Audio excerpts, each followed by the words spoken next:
इनके सामने कैंडिडेट ऐसा मिला जिसने देश के खिलाफ नारे लगाए थे, जो देश के खिलाफ बोलता था, जो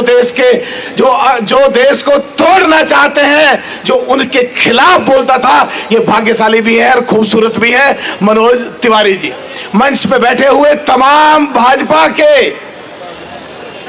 पदाधिकारी और जो सदनों में रहे जनप्रतिनिधि और लोक दल के हमारे तमाम साथी जो भी मंच पे बैठे हैं, सामने बैठे हैं और उपस्थित आदरणीय लोगों, मैं बड़ी शॉर्ट में अपनी बात करूंगा क्योंकि आधा तो मैंने परिचय कराने में ही कर दिया काम। कि जो चौधरी साहब,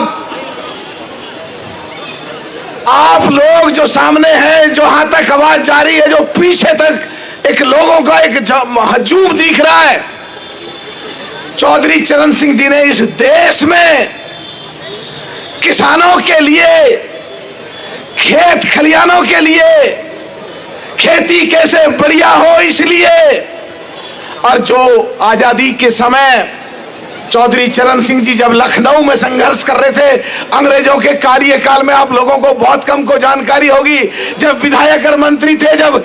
देश आजाद होने की तरफ बढ़ रहा था, जब से नीतियां बनानी शुरू करी किसानों के बारे में, जिससे किसानों का उद्धार हुआ और देश में अनाज पैदा होने की उस समय से शुरुआत हुई, और उसका नतीजा ये हुआ कि आज हमारे देश में कोई भूखा नहीं सोता, तो पूरा का पूरा श्रेय चौधरी चरण सिंह जी को जाता है। आज के परिवेश में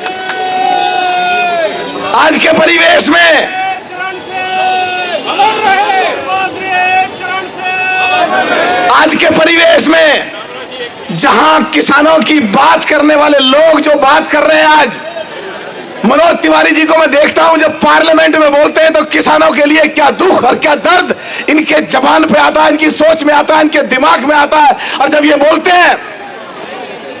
और चौधरी चरण सिंह जी के लिए हमने कई बार जब भारत रत्न की मांग की और भारत रत्न नहीं दिया गया, और इस सरकार ने जब भारत रत्न दिया गया,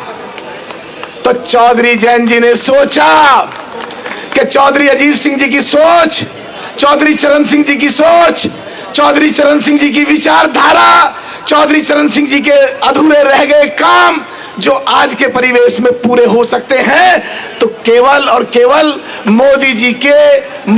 के साथ मिलकर के वो काम पूरे हो सकते हैं। इसलिए आज मंच पे मैं भी हूं, मनोज तिवारी जी भी हैं और चौधरी जयंत जी भी हैं। विस्तार में बात ये दोनों नेता करेंगे, हमारे सीनियर। मैं तो एक ही बात कह के समापन करूंगा अपनी बात को, कि मोदी जी की सोच के अनुसार, आज देश के परिवेश के अनुसार, चाहे जम्मू कश्मीर का 370 के अनुसार, चाहे राम मंदिर के अनुसार, चाहे देश ताकतवर होकर विश्व के पटल पर उतर रहा है उनके अनुसार, मंच पे बैठे सारे नेताओं के अनुसार, आप सब के अनुसार, अगर आने वाले समय में देश की भारतीय सरकार में